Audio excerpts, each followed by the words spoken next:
अस्सलाम वालेकुम दोस्तों, चैनल मुदस्सिर अहमद लोधी पे खुशामदीद। दोस्तों, आज की वीडियो में हम पार्ट 2 बनाएंगे पहेलियों का, मतलब पज़ल्स का। जो पिछली वीडियो में हमने पहली 10 बनाई थी, अब हम शुरू करेंगे सवाल नंबर 11। जी हाँ दोस्तों, तो बताएं आप, दुनिया में मौजूद किस परिंदे का नाम का फ्रूट भी है? तो दोस्तों, आपके पास सिर्फ 5 सेकंड हैं।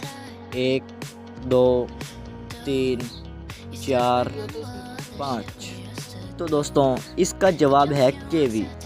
आपसे अगला सवाल है, वो कौन सी चीज़ है जो जितनी पैदल चल जाए कभी नहीं थकती? जी हाँ दोस्तों, इसका जवाब चप्पल है। आपसे अगला सवाल नंबर 13। वो कौन सी चीज़ है जो ज़मीन पर गिरने से टूट जाती है लेकिन पानी में गिरने से नहीं टूटती? Time start. जी हाँ दोस्तों, इसका जवाब है साया। सवाल नंबर 14। वो कौन सी इमारत है जिसकी बहुत सारी मंजिलें हैं मगर खिड़की कोई भी नहीं?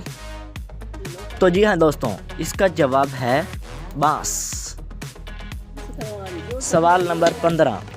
दुनिया का कौन सा जानदार लोहे को भी हजम कर लेता है?